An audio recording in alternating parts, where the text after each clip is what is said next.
A paz do Senhor, amados e queridos irmãos, tudo bem? Eu sou o pastor Valmir Ribeiro, seu canal Comunhão Diária com Deus, e trago nesse dia mais uma lição bíblica da nossa escola bíblica dominical, a nossa lição 8ª com o tema Comprometidos com a Palavra de Deus. Nós entendemos e conhecemos bem que muitas pessoas não têm a palavra do Senhor como, ainda que seja algumas igrejas ou algumas religiões, não tem a palavra de Deus como a sua única regra de fé e prática.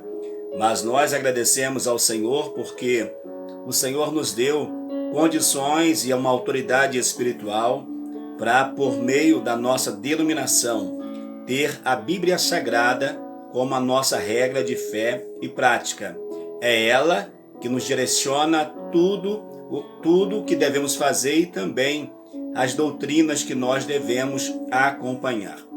Eu convido a você a orar comigo para que Deus nos ajude então nesta 8ª lição da nossa escola bíblica.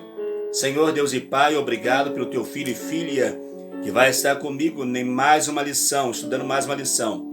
Que haja por parte dos teus filhos o entendimento para compreender a grandeza e o poder da tua palavra. Amém. Comprometidos com a palavra de Deus. O texto áureo vai dizer assim: bem-aventurados que ouvem a palavra de Deus e aguardam. Lucas capítulo 11, versículo 28. Não basta somente ouvir a palavra, mas a palavra de Deus, ela deve ser guardada. O salmista vai dizer: escondi a tua palavra no meu coração para eu não pecar contra ti. Então é fundamental que cada um de nós tenhamos a palavra de Deus guardada e escondida no melhor lugar, que é na nossa mente e no nosso coração. A verdade prática vai dizer o seguinte: a autoridade divina da Bíblia deriva de sua origem em Deus. E isso por si só encerra a suprema autoridade das Escrituras, como plena e total garantia de infalibilidade. Por isso que a palavra de Deus é infalível, porque a sua base é o Senhor nosso Deus. A nossa leitura bíblica em classe está em 2 Timóteo capítulo 2, versículos 14 a 19, e depois 2ª carta de Pedro, no seu capítulo 1, versículo 20 e 21. Diz assim: traze estas coisas à memória, ordenando-lhes diante do Senhor que não tenha contendas de palavras que para nada aproveitam e são para perversão dos ouvintes. 2 Pedro 1, 21 diz: porque a profecia nunca foi produzida por vontade de homem algum, mas os homens santos de Deus falaram inspirados pelo Espírito Santo.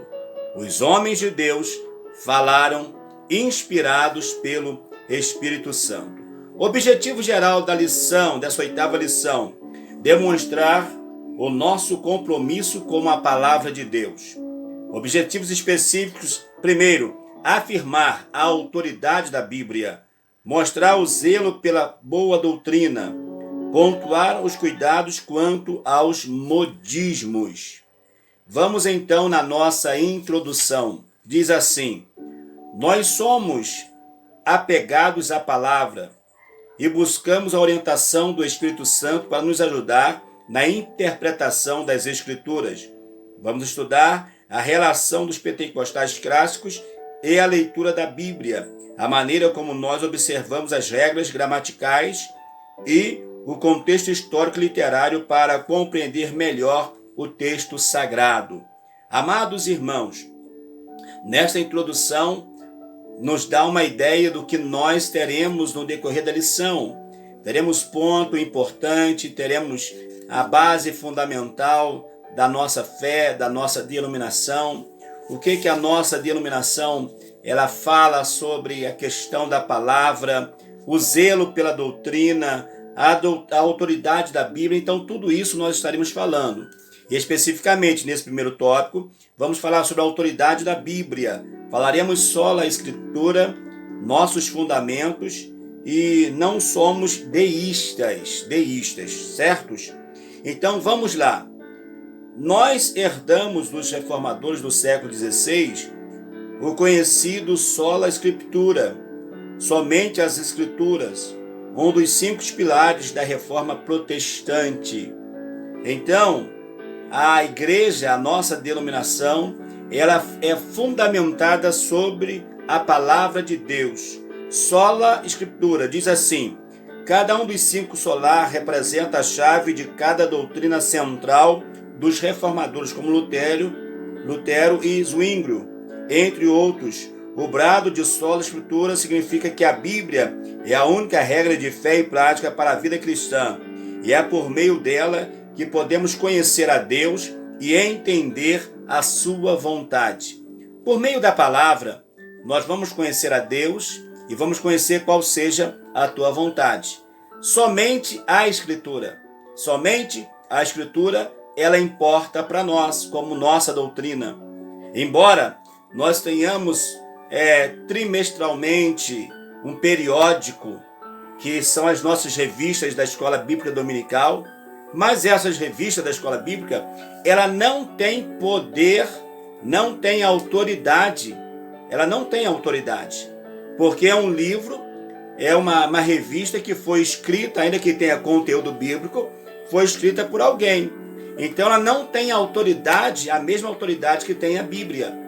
Nós, assembleianos, não temos outro livro que esteja ao mesmo pé de igualdade com a Bíblia.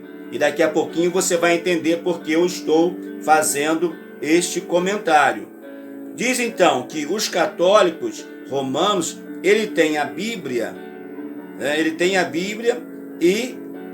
e a tradição. Ela vai ter a Bíblia, mas vai ter também, vai basear, naquilo que é a sua tradição, os seus conceitos, os seus ensinamentos, os seus dogmas, os seus rituais, a adoração dos santos, que não está na Bíblia, porque a Bíblia canonizada não tem os livros apócrifos. Então ela vai ter, além da Bíblia, ela vai ter o seu livro da sua tradição. É que vai lhe dar a ordem, ou vai lhe ordenar o que ela vai seguir, os ensinamentos que ela deve praticar e também o que ela deve ensinar para o seu povo. Nos Testemunhos de Jeová, nós vamos ver que além da Bíblia, e na verdade a Bíblia dele já é a tradução do Novo Mundo, que tem já alguma diferença entre a Bíblia dos evangélicos. Então a tradição do Novo Mundo já é um pouco diferente. Além deles terem como base para os seus escritos as revistas Sentinela. Os mormons têm a Bíblia, mas também tem o livro de Mórmon, do Anjo Moroni. Nós temos os adventistas, mas eles têm a Ellen White, segue os escritos da Ellen White. Então cada uma dessas religiões não tem somente a Bíblia como a regra de fé e prática. Então muitas outras terão também a Bíblia, mas terão outros livros para embasarem a sua fé. Mas nós, assembleanos, não neopentecostal, mas nós, assembleanos, nós temos somente a Bíblia como a nossa regra de fé e prática. Nossos fundamentos. Os pentecostais ainda são vistos por alguns não pentecostais e cessacionistas como um movimento que baseia suas crenças e práticas nas emoções e ensina a crença no cano aberto. São interpretações equivocadas a nosso respeito. Nós cremos que a revelação canônica se encerrou com os apóstolos do Novo Testamento. Especificamente, o canon bíblico vai encerrar com o Apocalipse, vai encerrar nas revelações de João. Os livros estão compostos, foram escritos por homens inspirados pelo Espírito Santo. Então, o que nós devemos ter de Bíblia já está ali, já está encerrado. Não precisamos de outras redações para nós seguirmos a nossa fé. A nossa fé já está fundamentada na pessoa bendita de Cristo. Então, a nossa autoridade é unicamente a Bíblia. A Bíblia. É bem verdade que algumas lideranças no passado, por não ter talvez um pouco mais do entendimento, se tinha os costumes como sendo doutrina bíblica. E às vezes o costume era um pouco exagerado, a ponto de levar até algumas pessoas se afastarem da fé. Mas nunca foi motivo de por isso as igrejas estarem vazias. Não, pelo contrário. Hoje não. Hoje, pelo o conhecimento, pelos homens que graças a Deus tem levantado, as irmãs também, com um vasto conhecimento bíblico, conseguiu bem separar o que é doutrina do que é costume. Doutrina com base na palavra de Deus, ela precisa ser e ela vai ser doutrina em todos os lugares. A doutrina bíblica vai ser a mesma no Brasil e precisa ser a mesma nos Estados Unidos. Vai ser a mesma no Brasil e nos Estados Unidos e precisa ser a mesma na Coreia do Norte, ou na Coreia do Norte também, mas na Coreia do Sul, na China ou no Japão. Enfim, aonde a palavra for pregada, a doutrina bíblica é a mesma. O costume já vai variar de povo para povo, mas a doutrina ela não pode ser mudada. A doutrina para nós e para os batistas deve ser a mesma. Não pode haver alteração na doutrina bíblica. Então nós temos a doutrina bíblica como a nossa fonte de inspiração para a obra de Deus.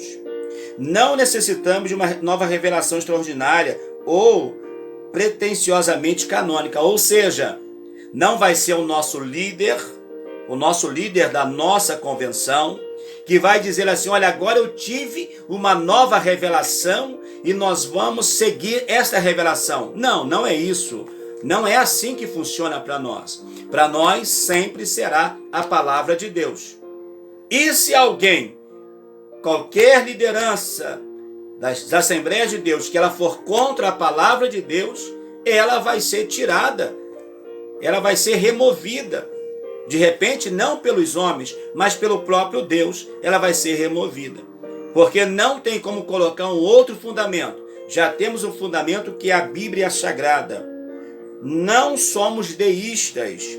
Deísmo é a doutrina que afirma a existência de Deus, mas que ele está muito longe de nós e não se envolve com os assuntos humanos. Ou seja, Jesus Cristo veio, nos salvou e nos abandonou e nos deixou só.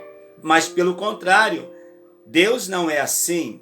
Nós cremos no Deus que nos salvou sim, no Jesus que nos salvou sim, e disse assim, olha, eu vou para o Pai, mas vou enviar outro igualzinho a mim, que é o Espírito Santo.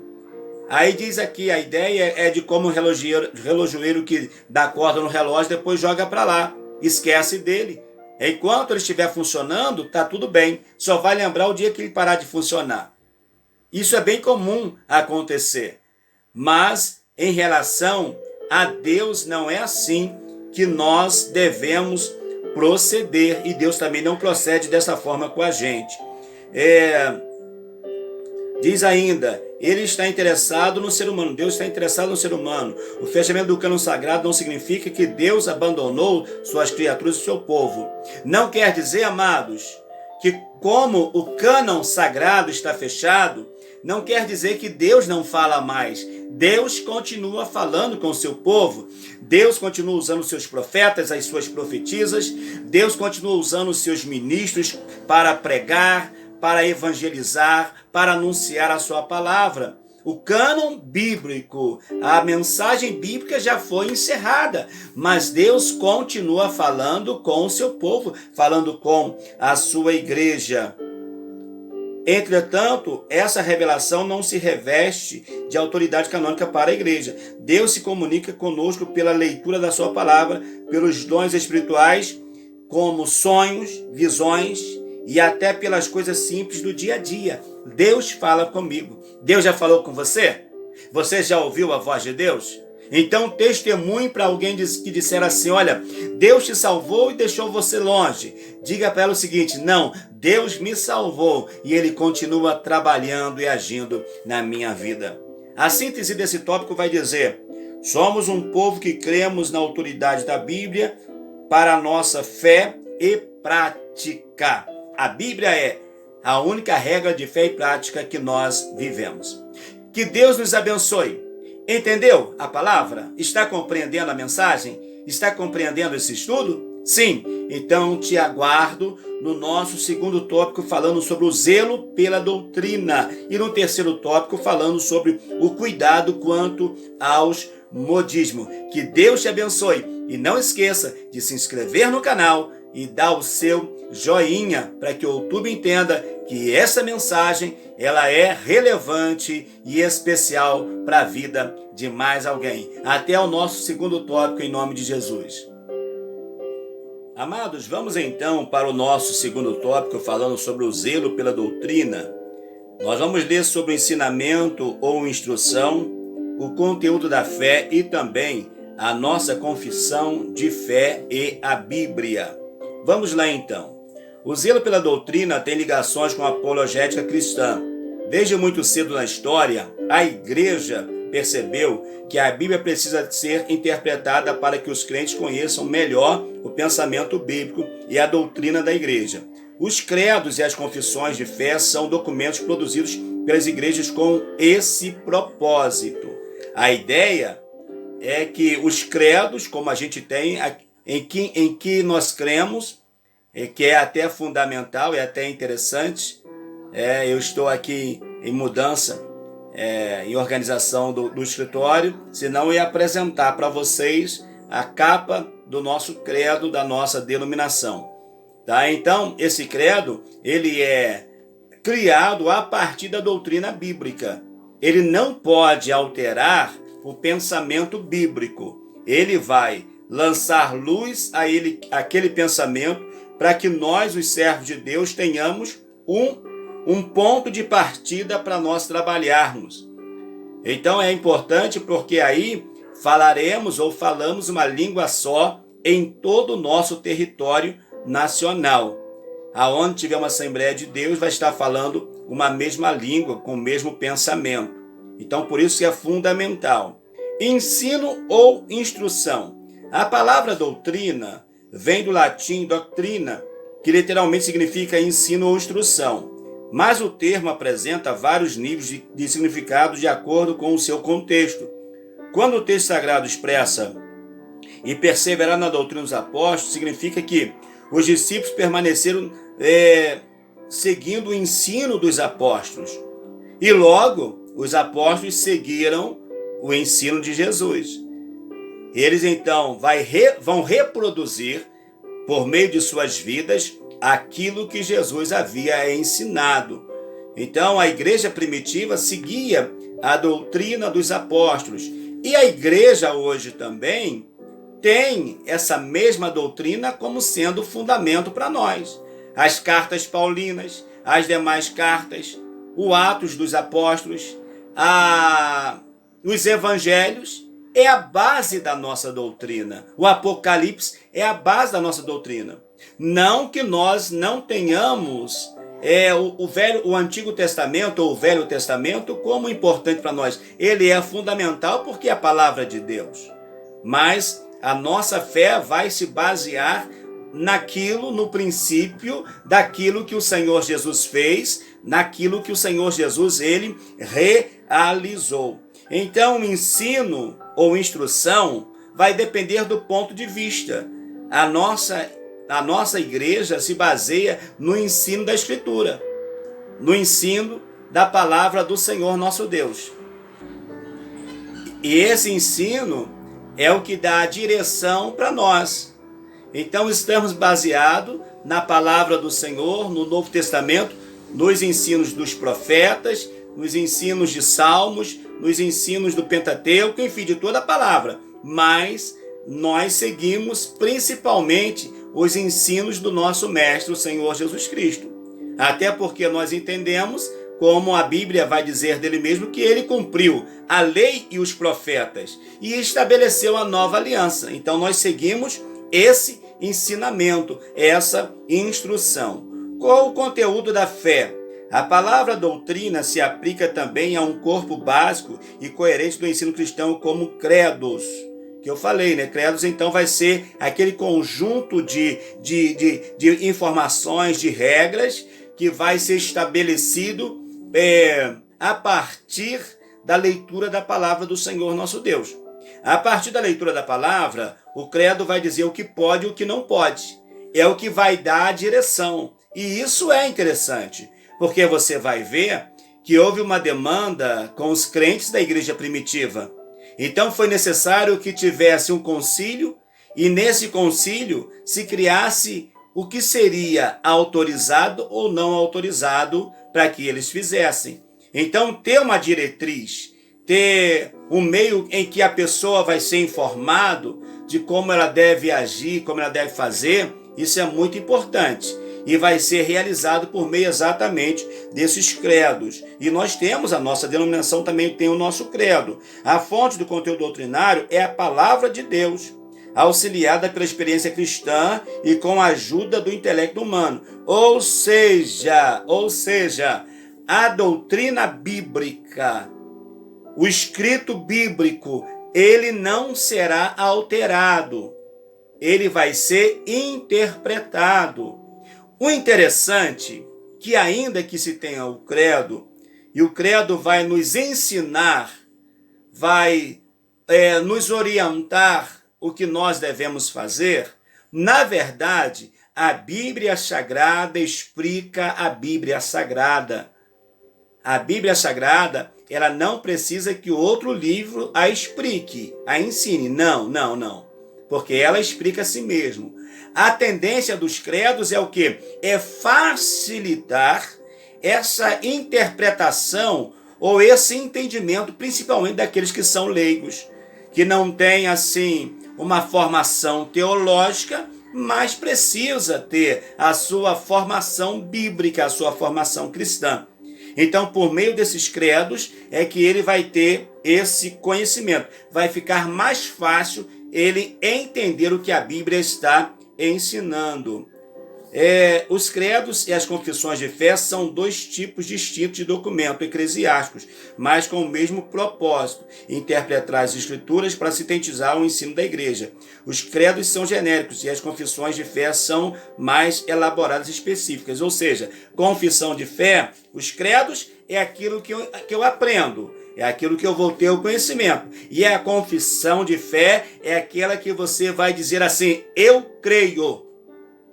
Eu creio, eu aceito, eu creio. É confissão de fé. Você aceita que Jesus Cristo veio em forma humana, nasceu no ventre da Virgem Maria, você crê? Eu creio. É confissão de fé.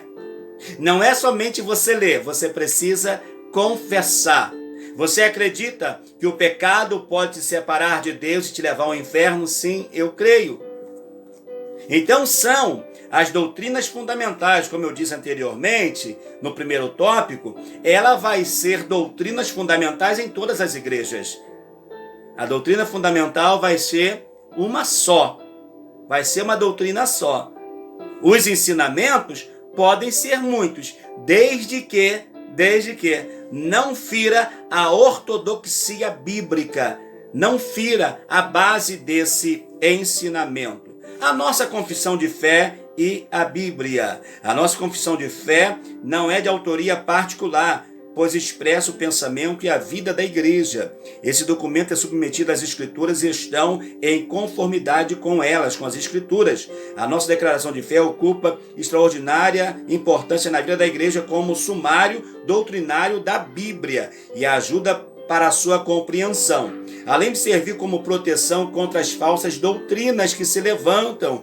Falsas doutrinas e falsos ensinadores têm muito. Então, por meio desta confissão, nós conseguimos filtrar o que é certo e o que não é, mediante a exposição da palavra do Senhor nosso Deus. Então diz, para concluir, diz: entretanto, a palavra final é a Bíblia. Em todo momento, a palavra final vai ser sempre a Bíblia. Pode ter os credos, as confissões de fé, pode ter a ideia, né, de estar trabalhando a questão dos estatutos, a questão de tantas coisas, mas isso não quer dizer que tem autoridade maior do que a Bíblia. Se existe a Constituição, que é a carta magna de toda a sociedade, principalmente deveria ser a carta máxima, aonde todos vão se espelhar nela para seguir, para nós também assim o é. Até mais do que a própria Constituição está a palavra de Deus, porque não é algo que foi criado pelo homem, mas é algo do próprio Senhor. Então a Bíblia, ela está acima de tudo. A Bíblia está acima de tudo. É claro que nós, como participantes de uma pátria, nós andaremos de acordo com essa pátria, mas sempre observando até que ponto ela não vai ferir a palavra do Senhor nosso Deus. A síntese desse tópico é: a nossa confissão de fé não é de autoria particular, pois expressa o pensamento e a vida da igreja. Esse documento é submetido às Escrituras e está em conformidade com ela. A regra de fé é a Bíblia. A confissão de fé, ela vai ser submetida à exegese bíblica. Se ela estiver de acordo, ela passa. Senão ela vai ficar. Ela não vai conseguir prosseguir. Tá bom? Nós vamos entrar no nosso terceiro tópico, que vai dizer assim: cuidado quanto aos modismos. O que é modismo? Procura apresentar-te a Deus aprovado, como obreiro que não tem do que se envergonhar, que maneja bem a palavra da verdade. Vamos juntos, vai ser uma bênção. Cuidado quanto aos modismos. O nosso cuidado com a doutrina deve ir além do combate aos modismos e servir para defender a nossa fé das seitas e heresias. As seitas e as heresias estão aí trabalhando. Se eu tenho um conhecimento bíblico, se eu tenho um conhecimento da palavra, eu não preciso estar preocupado com o que a seita diz, com o que a seita ensina, porque eu tenho que saber o que eu estou ensinando para as minhas ovelhas. Você, pastor, você líder, você professor, tem que saber o que você está ensinando. Se você já estiver ensinando o que é correto, pode até surgir uma heresia, uma seita, mas não vai trazer prejuízo os membros da tua igreja, aos fiéis da sua igreja. Tá ok? Então diz assim: modismo. Essa palavra traz a ideia do que está em moda. Já diz tudo, né? Modismo, aquilo que está em moda. Isso se aplica também no campo teológico. São os ventos de doutrina que vêm e se vão, segundo Efésios 4,14, que tem caráter passageiro, efêmero, que para nada aproveita. Em outras palavras, são inúteis e inaproveitáveis. Os ventos de doutrinas que vêm, eles vêm e passam, mas a doutrina verdadeira, ela permanece, que é a Bíblia. A Bíblia subsiste a tudo, amados. Passa-se o céu e a terra, mas a palavra de Deus permanece para sempre. Ele mesmo falou. Então pode ter modismo, como já tivemos muitos, e aqui o comentarista vai listar alguns deles, né? Sem querer ofender ninguém, mas está listado alguns deles aqui, que vai dizer assim, olha, por exemplo, quem não se lembra do dente de ouro? Em que alguém orava para que o dente de ouro, para que o dente, né, pudesse surgir o dente de ouro na boca de alguém. Isso continua? Eu nunca vi. Eu nunca vi alguém ter isso aí, né, brotar dente de ouro. Dom da unção do caicai. Tem gente que gosta. Tem gente que gosta. Mas cadê? Cadê essa unção? Continua essa unção? O sopro, cadê? Continua? A doutrina do sopro? São ventos que vêm e vão. Não é a questão isso aí voltado para o G12? E tantas outras doutrinas que surgiram aí. A questão dos anjos, né? Dos anjos, a importância, dando mais ênfase ao ministério dos anjos do que ao próprio Cristo e ao Espírito Santo. Mas cadê? Já era, irmãos. Porque o único que permanece e prevalece é o Senhor Jesus, é o Espírito Santo, Deus Pai e a palavra. O restante, amado, o restante tudo passa. Tudo vai passar. Por mais que o homem seja um bom pregador, um bom ensinador, até os seus sermões daqui a pouco vão passar também. O que nós temos que entender é que temos que fazer para Deus tudo com sinceridade, com verdade, porque quando for colocado no crivo da palavra, para ver se nós seremos de fato aprovados. Então todos esses movimentos que já surgiram e tantos outros que estão aí, já estão no esquecimento. E quando alguém tenta ressuscitar esses movimentos, é somente uma ondinha, mas vai embora. Mas a palavra continua a mesma. A palavra continua tendo a sua autoridade de sempre. Glórias a Deus por isso. Onde estão? Cadê os promotores desses expoentes? Muitos deles já não estão mais entre nós. Outros depois acabam abandonando aquilo que eles começaram. Outros querem até levar à frente o movimento, mas daqui a pouco caem no descrédito. Não há como combater esses abusos e essas práticas exóticas sem o conhecimento adequado da palavra de Deus. E também eu vou dizer uma coisa para os irmãos. Nós podemos até orientar os nossos irmãos quanto a certos movimentos, mas combater de fato só se nós estivermos assentados em uma mesa de debate. Aí dá para você combater, por meio de um debate, por meio de uma fala mais profunda. Mas se não, queridos, deixa cada um seguir o seu caminho. Faça a sua parte. Faça a sua parte, ensinando o nosso povo, ensinando as nossas ovelhas a palavra de Deus.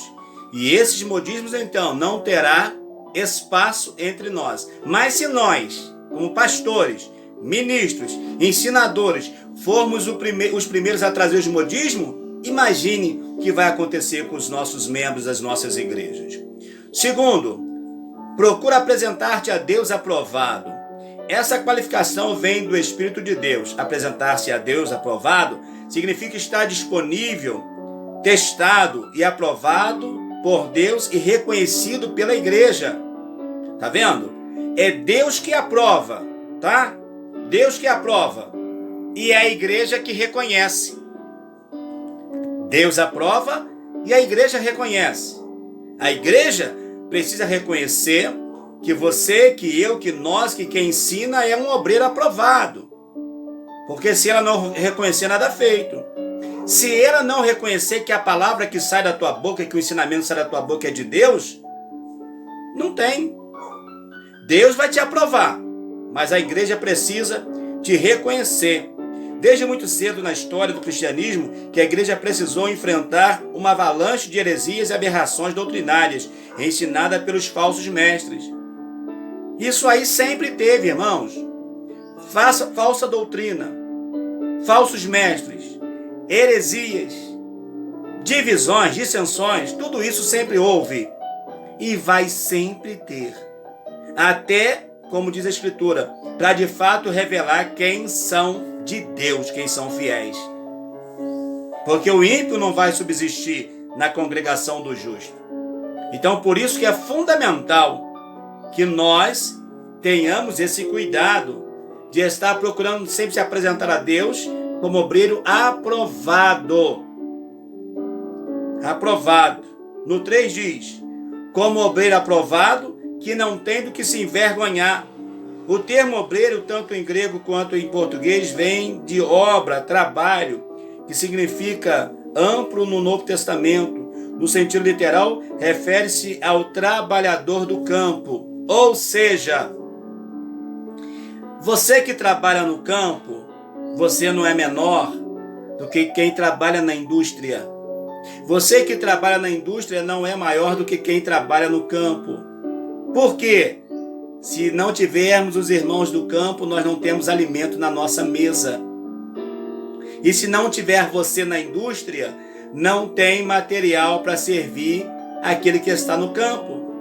Então o trabalho ele é digno para todos, especificamente o trabalho cristão. O trabalho de Deus ele é fundamental, ele é maravilhoso e ele é muito importante. Todos devem se envolver nele. Nem todos serão pastores, nem todos serão evangelistas, nem todos serão grandes pregadores, mas todos podem ser servos trabalhadores nessa causa santa. Então vamos fazer essa obra, vamos fazer a obra de um excelente obreiro que não se envergonha daquilo que faz. Por isso que nós não podemos abrir mão da palavra, de ter a palavra, de carregar a palavra, de levar a palavra. Não tenha vergonha do evangelho. Não tenha vergonha da obra que Deus lhe chamou. Se é para ser diácono, exerça a diaconia com prazer. Se é para ser um presbítero, exerça o presbitério com alegria, com prazer, com satisfação. É para ser um pastor, dedique-se à obra e às suas ovelhas. É para ser um evangelista, evangelize, faça isso. É mestre? Ensine com sabedoria. Todos têm função, todos podem exercer função na casa de Deus. E faça de maneira que você não se envergonhe. Que maneje bem a palavra da verdade. O verbo grego para manejar bem é ortotomel, que literalmente significa cortar reto. Ah, irmão, a palavra de Deus ela não faz curva. E eu vou até dizer uma coisa aqui para alguns irmãos e para alguns pregadores, que diz, olha, Deus tem um recado para a igreja. Não, Deus não manda recado. Deus não manda recado. Quem manda recado é porque não tem coragem de falar o que tem que falar. Deus fala a verdade e ele corta reto. Então, manejar bem é cortar reto. Tá bom? É o significado dessa palavra. Ortotomel. Cortar reto. Cortar, e eu vou te falar, e é cortar reto com profundidade. Porque a palavra de Deus é isso. É como a espada de dois gumes que penetra até a divisão da alma e do espírito. Então, quando você está manejando bem essa palavra, ela está cortando com profundidade.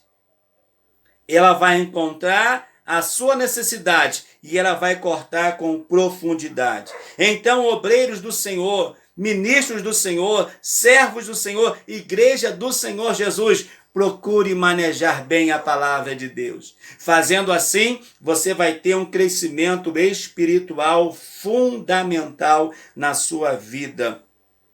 Vamos cortar. Vamos usar a palavra de Deus para operar o milagre na vida de alguém. O emprego paulino dessa palavra é metafórico e muitas interpretações já foram apresentadas ao longo dos séculos. Cada um pode ter um ponto de vista, o que é manejar bem, o que é manejar bem a palavra, o que é isso, né? Mas para nós vamos trazer esse entendimento, que manejar bem é usar com autoridade a palavra de Deus. Deixar que esta palavra produza vida em nós, produza saúde em nós, saúde espiritual. Concluindo aqui,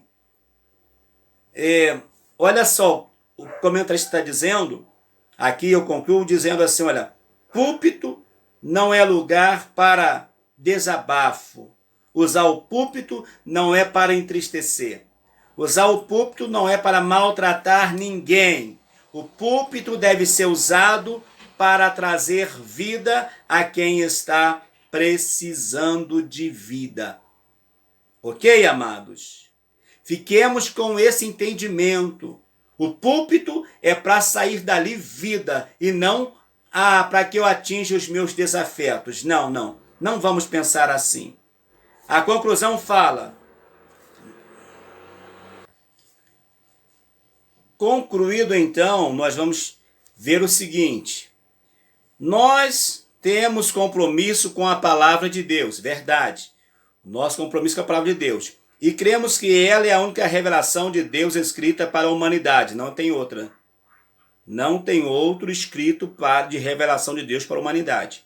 Se surgir, é mentiroso. Se surgir outro escrito falando que a revelação de Deus é mentira, não acredite, é fraude, é fake news. É fake, não acredite. Só a Bíblia é o único escrito de Deus que ele deixou para nós, para o nosso entendimento.